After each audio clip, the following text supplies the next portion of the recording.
From the heart of Dubai, where tomorrow is being built today, to the world. Welcome to the CTO Show with Mehmet. Here, we redefine technology and reimagine possibilities. With Mehmet, delve into the riveting realms of AI, cybersecurity, and digital technology. Experience the thrilling highs and lows of startups. Immerse yourself in the spirit of entrepreneurship and witness the future of business innovation being written in real time. Now, without further ado, let's tune in and explore the future. Hello and welcome back to a new episode of the CTO Show with Mehmet. Today I'm very pleased joining me, Adi. Adi, thank you very much for being on the show. The way I love to do it is I keep it to my guests to introduce themselves. So the floor is yours. Yeah, thanks, Mehmet. Thanks for having me. I can go briefly. My name is Adi. I'm founder and CEO of Scaleup, company based in Sarajevo. I have in general maybe around 12 years of experience in IT industry. In general, how that story goes, right? I started off as a software developer, worked for maybe 5 to 6 years, building different products, then switched to product management, and worked as a product manager for a couple of startups in some of the in Sweden, in Germany, in USA. Essentially, majority of the apps were in EU countries. Majority of my experience is with startups, building startup products. As a product manager, then I worked as a proxy most for different tech companies, and then I switched or identified sort of gap in the way that business is being conducted with startups, and I tried to exploit that gap. So that was the goal of Scaleup and why I started my own company. There was a lot of kind of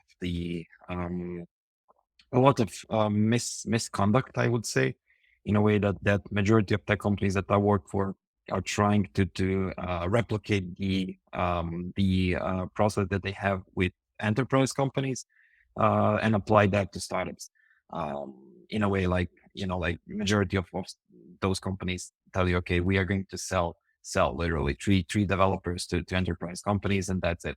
And trying to replicate that process to startups is not working because startups don't have the capacity or knowledge to handle and just integrate the team in developers into teams. So we are trying to exploit that gap and kind of offer the real partnership to startups with being their partner and handling everything tech related. And we have been doing that for the last 3 to 4 years, working with startups from different countries and all over the world, literally.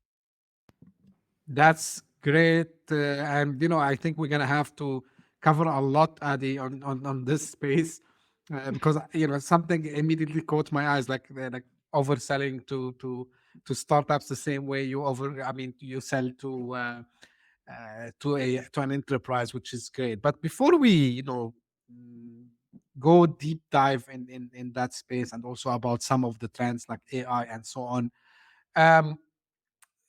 I always am curious to know what was, something that attracted you to be in this startup space, because you and me, we know it's not the most funny place to be in, but at the same time, it can be rewarding. But for you, what was, like the trigger? You said, okay, you know what? I need to be in this startup area. Yeah, it's a great question, Mehmet.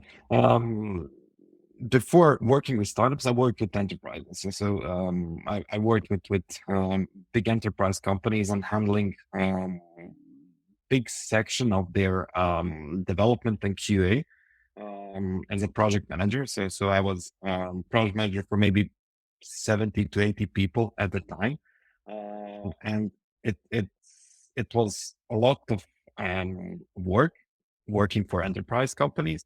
But there are a lot of procedures. There are a lot of if you want to change something, you need to go through 10 or 15 addresses to get the approval to change some simple thing in the product, right? Although there is a lot of work to be done, there is a lot of work in enterprises as well. I didn't find that to be as fulfilling as it is working for startups, as I was to learn later in my stages of career. With startups, like you have when you get the feedback from users, you can apply that as soon as possible and see the effect and change that and change some even complex functionalities. And if you identify that there is a product market fit for that kind of changing or pivoting in terms of the functionality. So that thing excited me, right? I started off with founding my two of my own startups.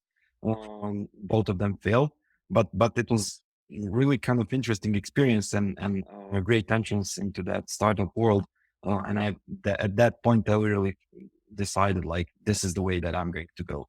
And this is the path that I want to be in, like having that decision making capability and being close to the founders that are decision makers on the product is what excites me. And then that knowing that next week the startup can be ultra successful, like literally we can onboard thousands of users, but also fearing that next week we can fail potentially.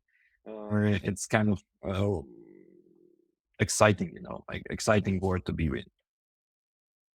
Yeah, 100%. And this is the same reason why I love also myself to work with startups. Maybe not from, too much technology perspective. It's more like about strategy, and sales and this areas.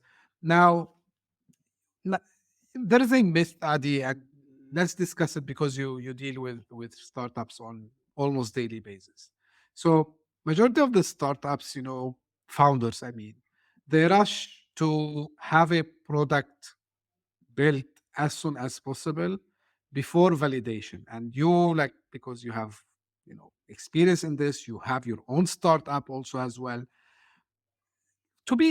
If I'm my first time founder and I come to you today, like, and I tell you, hey, like I have this proposal on the table. To build the product, I have to pay $100,000, $200,000. So is it something really I should be doing, or there should be some pre-steps that we should take before start actually building something?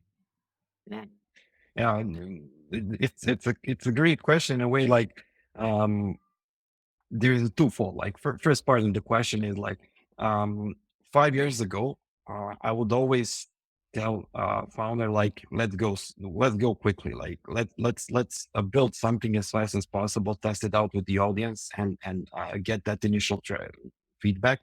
Um, Still, that is the case, but the trend is a bit shifting towards the quality of the products rather than building fast.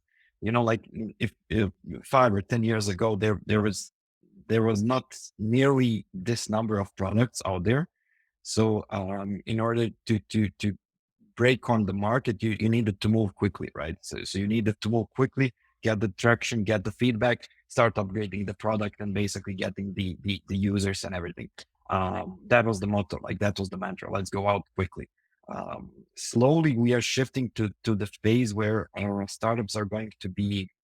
There's literally a huge amount of products out there, right? Solving like huge amount of products, solving the same problems and trying to fill the needs of the same needs of the customers. So it's slowly shifting to not about the so much of the speed, so as more to the quality of the startups. But still, the rule, I think, in my opinion, even though there is a small shift to that higher quality, there is still the rule should be to go fast. And I'm going to tell you why. It's mostly because of the budget. Like 5 years ago, there was a lot of investments. There was it was super easy, I would say, to get investment for some cool idea or cool product. Nowadays, it's not. So the founders need to be super careful with that money aspect of the apps as well. So if you come to me with 100 or 200K, I always tell you like, let's go small for a start. Like, let's build MVP version of the product that would have the core functionality, or trying to solve the core competitive advantage. After we build that, then we can get the initial feedback from the users.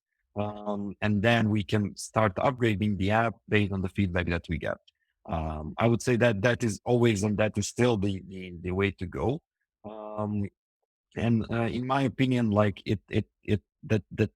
what the new technologies are going to bring us is that we build that MVP even faster, to be of a higher quality and even faster.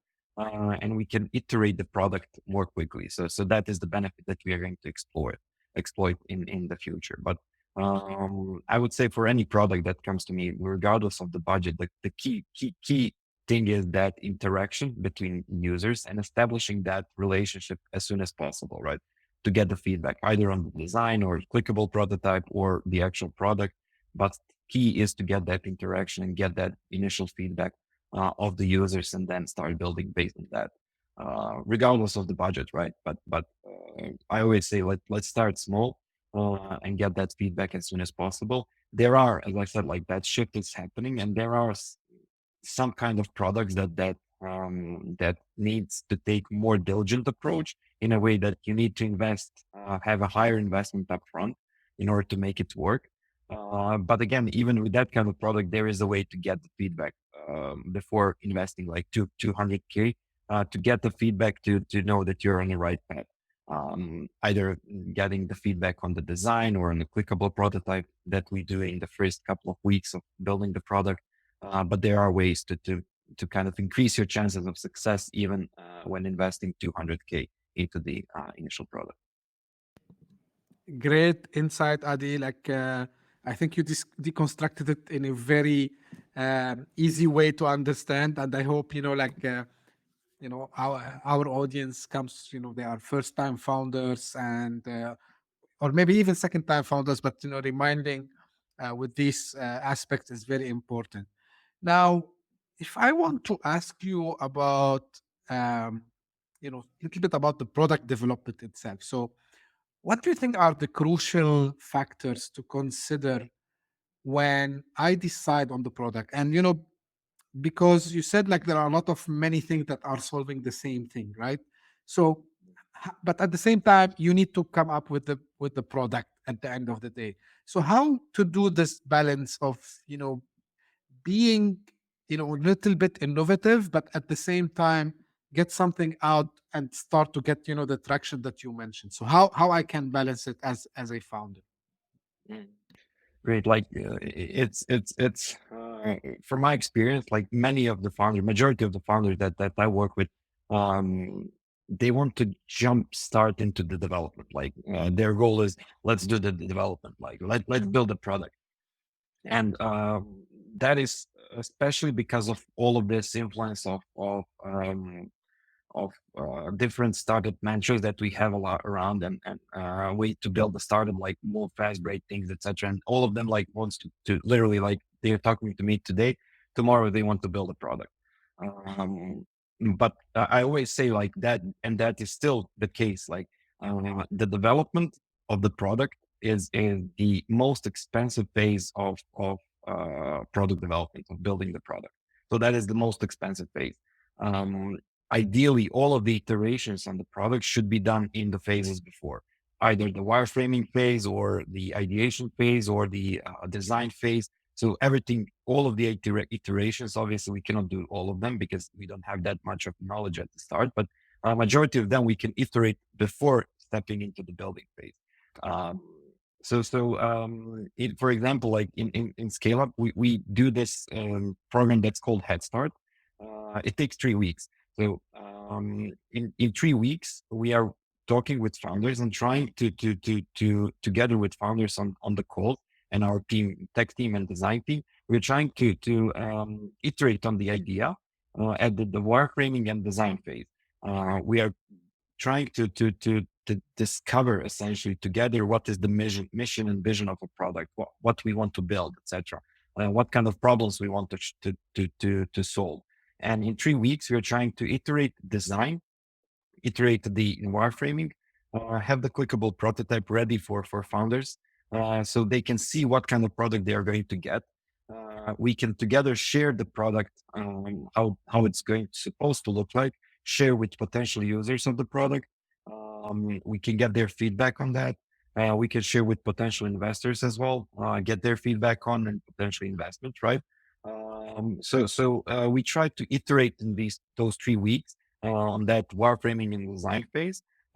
And once we have that set in stone, we can start with the development in a way that we have the design that is approved by early adopters, potential early adopters of the product.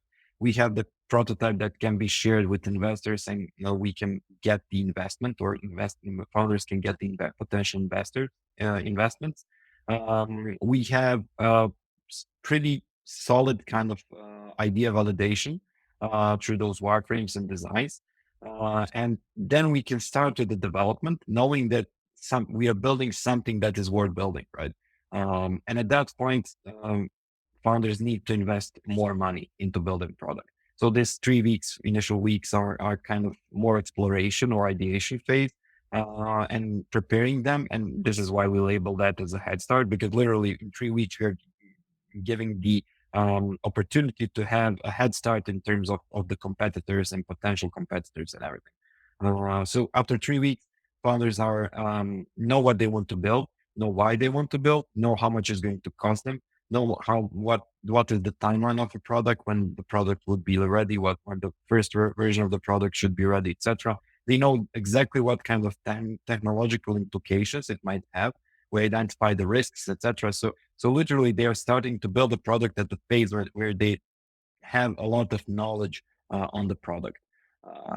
And this is always advisable to kind of get that initial information and then start building the product, right? Rather than jumping in and kind of building the product and then exploring in that development phase, because as I said, like that phase is super expensive, and it will be expensive in the future as well. So I always advise, like, iterate on the phases before, iterate on the design, iterate on wireframing, and connect with your users and make them see the product in design and wireframing phase, and only build it when you know that what you're going to build is something that is super important. That's really great advice, Adi. Now, AI is on the mind of every single founder. The question is, should we really always add AI functionalities to our products, or is it something we do later? And the second thing, because back to, I'm always going back to the thing you mentioned, which is very valid, about the market is crowded, and really, is AI making this differentiation for me, like as a founder? Will it make big difference? And great question, Mohammed. Like there is always like these AI is a buzzword at the moment. Like AI is a buzzword. The same as it was blockchain, as it was crypto. Like if we talked about if we had this interview maybe 2 or 3 years ago, we instead of AI, we would probably be talking about blockchain and crypto. And fast forward nowadays, like, I would say 1 or 2% of the startups that were involved in blockchain crypto are saying that they are successful, and they are successful. Majority of them failed. The reason was that the hype around blockchain and crypto was really, really high, and it gave birth to a lot of startups that are really cool startups, but a lot of startups that are trying to get rich fast scheme, right? And it's literally like not based on the value, but based on the buzzword that they are blockchain, they are crypto, etc. So the result of that majority of them failed, and majority of people around and all of the stakeholders are looking at crypto as potential fraud or scam, which in the essence it wasn't, right? But all of this bad, I would say, products around that emerged caused this general understanding of crypto and blockchain of something as a scam. Now we have AI. AI is a trend at the moment. The thing with AI is like if you think about blockchain at the core, when it initially emerged, it was super cool technology, and it is super cool technology. But when compared to AI, AI is clear to have the future. Like it is literally something that is going to have to be tomorrow. That AI is something that can be implemented in nearly all of the industries in the future. So there is clear advantage of AI. So even though AI is a buzzword and it's trendy at the moment, I'm fully convinced that it is the future, and it is going to have a impact than the blockchain could have and will have. In those terms, like I think AI is the future. In terms of the products, all of the founders that I'm working with, when all of the fuss about AI started with ChatGPT and everything, um, a lot of founders called me on, on my cell phone and asked me like, in which section of product we can implement AI. Um, I think that in general, like even though AI is the future, we need to be super selective. When I say we, I mean founders, I mean investors need to be super selective in identifying the core or real AI products out there. Like majority of AI products are labeling themselves as AI products, while in the backend side of the thing, they are literally just calling the APIs from ChatGPT or other chats and getting and showing the answers. Literally, that is like typing on ChatGPT and an answer and getting that, but it's in your own app. Honestly, there is for some apps like content generation apps, for example, that might be competitive advantage. Like let's connect AI and generate AI content, but for majority of the apps, it's not the leverage. It's not something that is going to establish them and give them competitive advantage.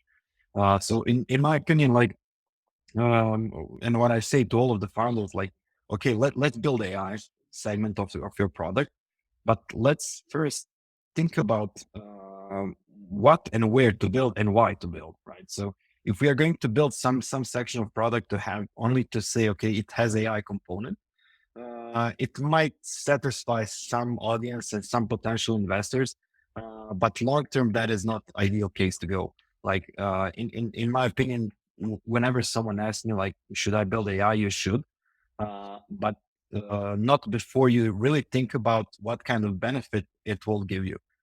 If the benefit that it might give you, your product is not found, so there is no there is no product market fit of that functionality. I always tell them like invest in some other areas, like invest in some other areas that will bring some competitive advantage, that will bring some benefit for your users. Because at the end of the day, um, users don't care if it's AI or it's not. If it's solving their needs, that is awesome, regardless if it's blockchain technology in the background or AI or anything else. But kind of we need to have a bit more diligent approach in implementation of AI functionalities in the product. And potentially even to go back to the previous question, having that time dedicated to understanding AI and then really exploring the ideas with customers, with all of the stakeholders of your product might be the better case, right? Like let's take a time to explore and decide where to build AI. And then once we have the confirmation and once we have the validation that AI technology that we are going to implement is going to be truly AI technology that would be beneficial for users, then let's build it, right? So that would be my answer. Like let's take a step back and think about the implications of that particular AI technology in your product. If there is a benefit, cool, let's invest because AI is expensive. If the benefits are not there or they are minimal, let's think about investing or reinvesting that budget, time, and resources in general into other sections of the app that are really solving the needs of the user, because that is the goal of the product, right? The goal of the product is not to have the AI; it's more to resolve the needs or to fulfill the needs of the users and remove their problems. That is our core strategy. AI is there only to assist us in that, and if it can assist, great. If it cannot, let's not build it at all. It's like going back to the basics of, what the product market fit is, and actually it is, getting the green light, let's say, from customer that yes, you are solving my problem using your solution. Now you solve it with AI, you solve it with something else. For me as an end user, I don't care, right? So 100%. And just very quickly, Adi, because you mentioned there are some, you build these functionalities on top of the APIs of different, of course, like OpenAI, ChatGPTs is the most used ones. Yeah.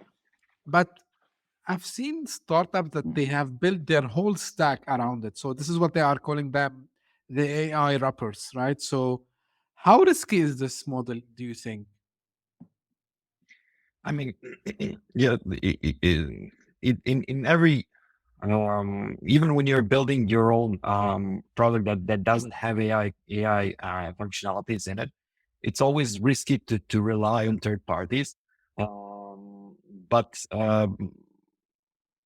at some point of your startup, you have to rely, right? So especially for startups, when I mentioned like we need to build some things fast, we need to build functionalities fast, we need to iterate fast and get that feedback fast from the users, etc. So in order to do that, oftentimes we need to build something pretty fast and not build it internally.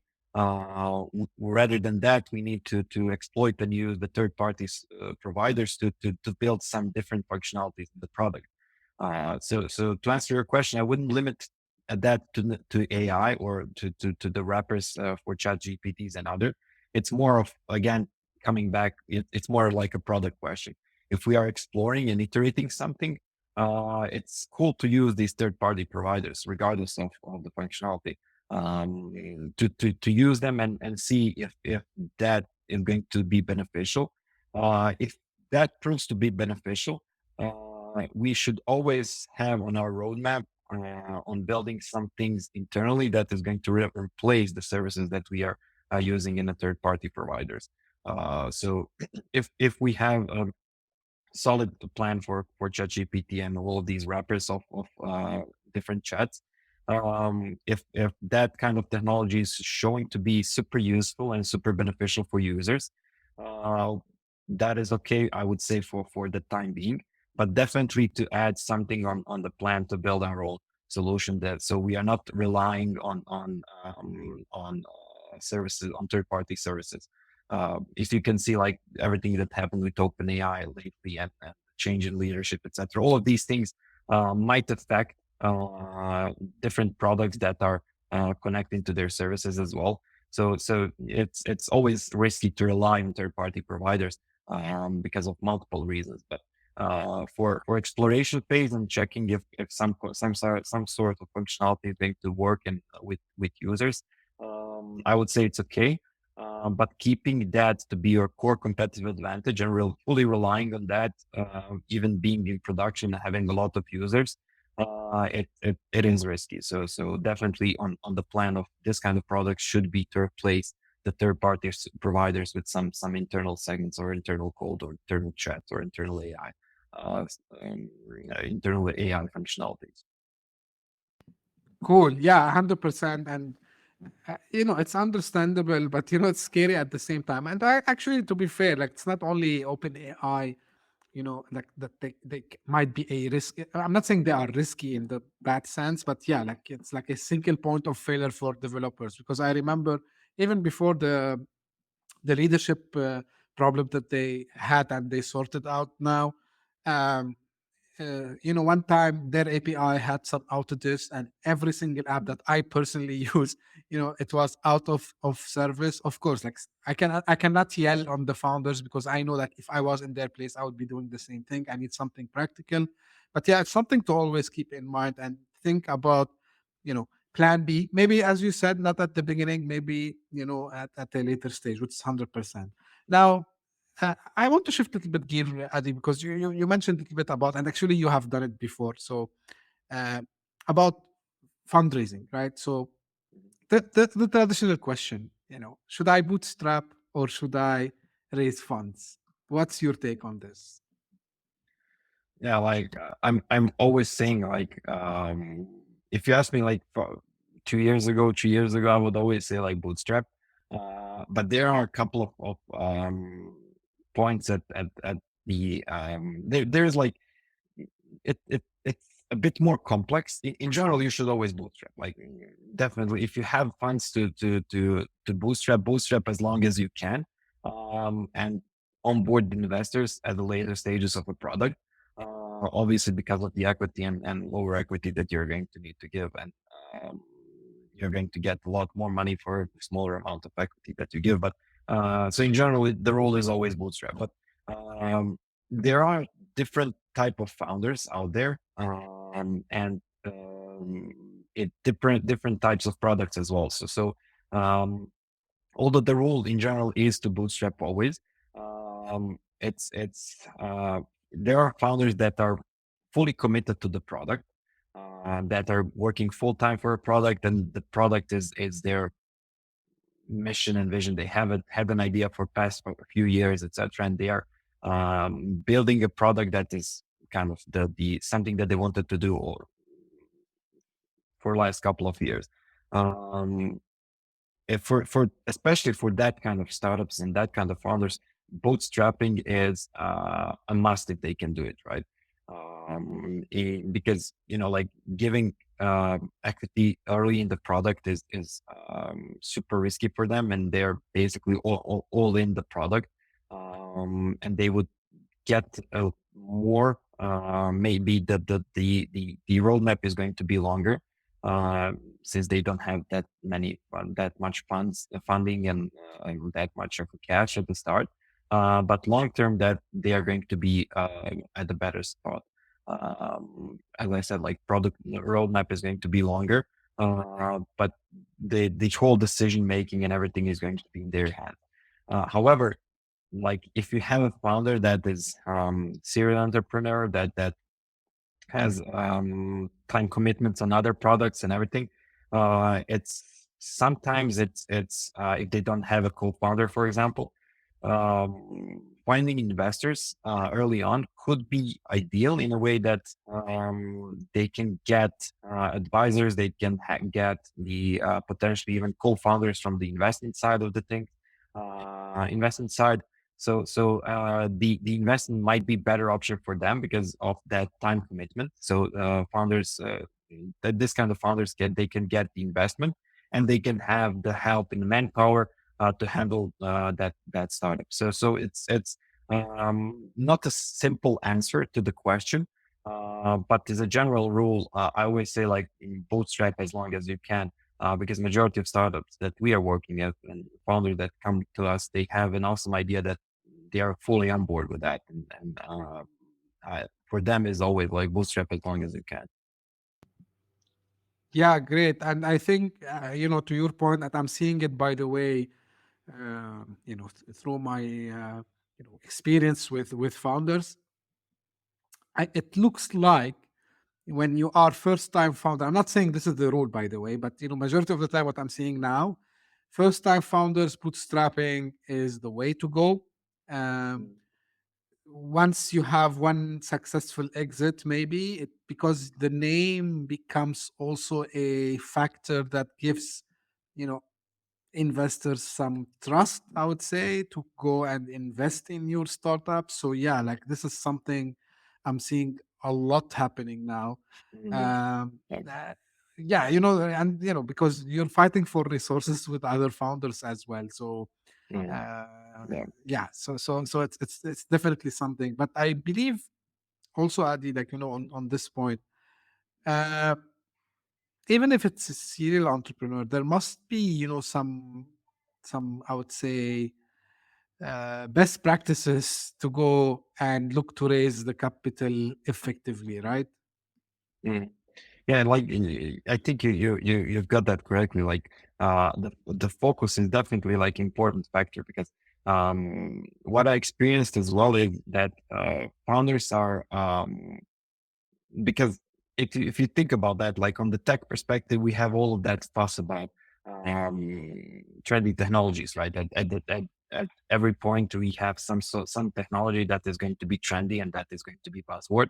On this business side, or like let's say like business side of the things, we have a fundraising that is always a fuss. Like uh, founders are always speaking, okay, there are these grants that we need to apply, that there is this potential angel investor that is going to invest in early stage e-commerce startups, for example. There is this VC fund that invests in early stages as well, etc. So founders are often losing a lot of time on thinking about investments and setting the investment to be their goal. And with that, that is okay. I mean, the investment should be a goal for them. If they are out of budget, if they don't have a lot of budget to invest in build, especially if they don't have budget to invest in build a product, but in long term, like, they really need to be fully focused on product. And unfortunately, with all of the investment funds, they are losing the focus from the actual product and focusing on the investment. And I always say, like, people are celebrating investments. Like, founders are celebrating, oh, awesome, I got 500K, I succeeded, my startup succeeded, I got 1 million in pre-seed, etc. So the reality is that that is not a milestone to be excessively celebrated, because you just got the money to build a company. The first milestone is when you push the MVP to the production, and if you have a good response for the audience, that is a super important milestone. So this is the milestone that we need to focus on. All of these other milestones that we are celebrating are cool milestones, but they are only assisting us to getting to this milestone of satisfying the users and building the product that is going to satisfy the needs and resolve the problems of the user. So unfortunately, everything that around investments are affecting founders in a way that they are shifting the focus from the product to the investment, and thinking about getting the investment as a product success, while that is not the case. Like, the investment, the money is just the means to an end. Like, this is something that is going to assist you in your path of building successful product. And your users and product is something that you need to focus. Like, similar, like in ScaleUp, what we do, we are not, I always tell the founders, we are not building product for you, we are building product for your users. And that is the audience that we need to think about at every point of our journey of building startups. So yeah, this is that I wanted to say. Like, often I see that founders are losing focus and losing focus from product to investment, and like spending majority, like 80-90% of the time we're focusing on investment, getting the investment, and keeping investors happy, keeping them at bay, etc. And they lose focus, unfortunately, from product that can be super risky. I have to strongly agree with you here. And, I blame a little bit, not everyone, but, these people who exaggerate things, when it comes to celebrating, because you hit the nail on the head when you said about, we celebrate this stuff. Part of my work, I assist, as I told you, founders, especially first time founders. And, the way that we have built the, how we perceive the ecosystem, it's all about funding, which is about like being customer centric. And I always talk about it, I always share about it. So I think, yeah, we need to go back to basics, and go find the product market fit, go find, talk to your customers. One of my guests on the podcast, he said, like, you should go actually and try to fund from your customers who would pay you, right? So, which is actually, it was amazing, because your investors should be your customers. I'm not saying don't raise money. Of course, I can understand you need to scale, you need to grow the business. But yeah, it's not a milestone.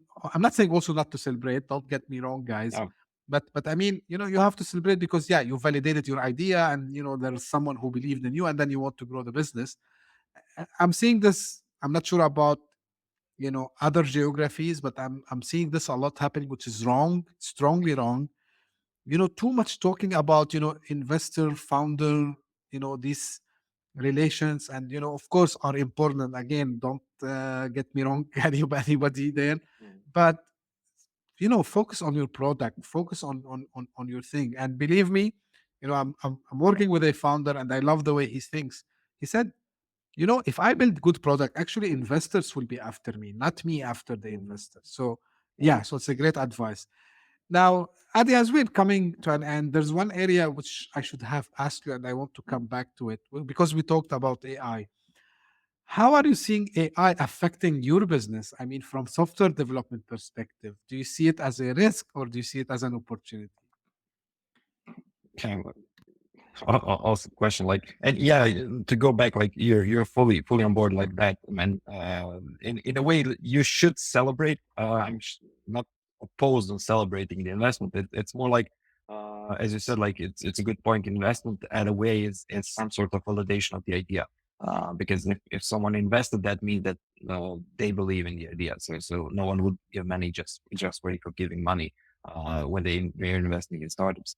It's a great point that is a sort of validation, but at any point they should put the focus on the product. So that was the core. On the future, like it's definitely a interesting topic. Like I'm always preaching about that in social media and inside of the company as well. Like that there is stigma out there that AI is going to take development jobs. Like people are generating the code. People are asking these different AI systems to sharing this some sort of input, and then the AI is generating the design for them, and then they use that design and share that with another AI system, and they get the codes for that. And people are saying, okay, this is going to be the future. This is going to replace the development, etc. But my stance on that is that I tried these different tools, and they are definitely something cool, but it's not nowhere near the state that it can be used in production, like to be used in a way that you just copy the code, publish the app, and that's it. You're always going to need that technical layer between. Like, if I'm not technical founder at the moment, and I generate the code from these from different tools, what am I going to do with that code? Okay, I might, after hours and hours of browsing, I would find a way to deploy it somewhere. And how would I support the code? How would I know if there is some kind of error, if we need to upgrade the code? I mean, there are a lot of technical implications in setting this up without this technical layer. And for me, developers are going to be definitely there, and this technical layer is always going to be there. But the thing is that it's going to be revolutionized in a way that it's going to be changed from the grounds in the next few years, or 5 to 10 years or something like that. What is going to happen is, in my opinion, development speed is going to be increased. So if you have a company that has 5 developers at the moment, those 5 developers have some sort of traction in the way that they're writing the code and the speed of deploying the functionalities and everything. With the use of AI, we are gradually going to increase the speed. So whatever those 5 developers are doing now, in a few years, maybe 2 developers are going to be capable of writing that much of a code and building that much of functionality.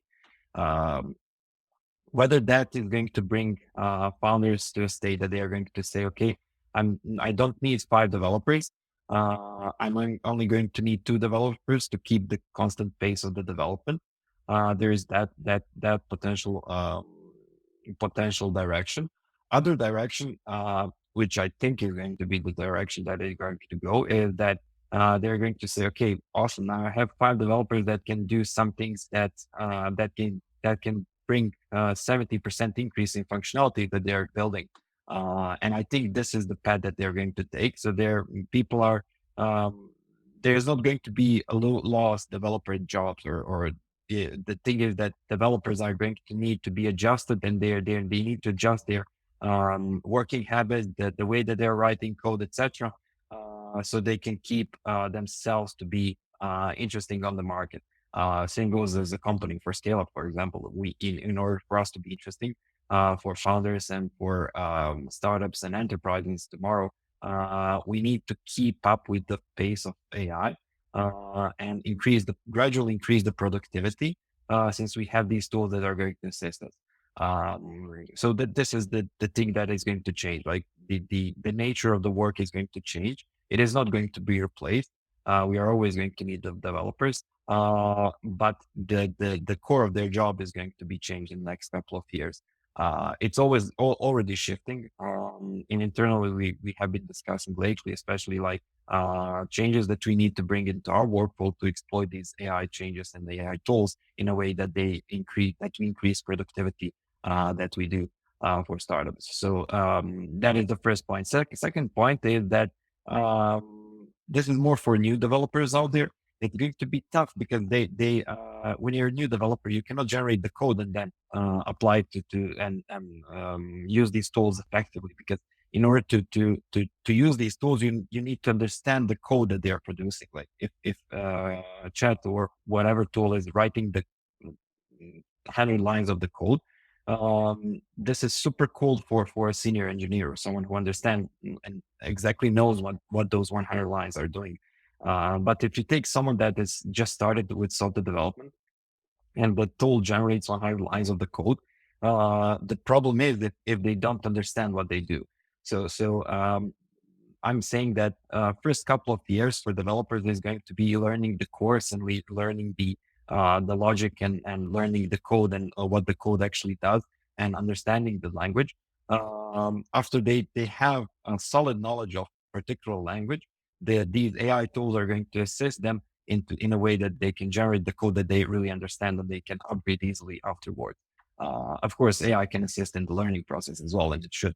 But I'm just saying that AI tools at the moment are more appropriate and more useful to the senior engineers or let's say media engineers as well. While for the junior engineers, it's more like a learning curve of understanding AI tools and understanding the core programming concepts and then exploiting these tools to increase the productivity. So this is basically my take. I can elaborate more, but I think that we don't have too much time to discuss. No, but actually, it's like very very useful, and it all comes back to the what AI. What when we say about AI, it's like it can augment our capabilities, and I think it's the same. We will always need developers, of course. It might even, as you said, act as a way to accelerate the learning curve for new developers also as well. So 100% on this. Yeah, so Adi, almost we've done. Just a last question I always love to ask: where can we find more about you and about your company Scaleup? Yeah, thank you very much. Yeah, you can. I'm always active on LinkedIn, so the best point of contact will be LinkedIn. Yeah, if anyone has any questions or any things that they would like to discuss or anything, feel free to reach out on LinkedIn. And we have our own website, obviously, scaleup.ba. There's more information about Scaleup, but I would say always point of contact should be LinkedIn.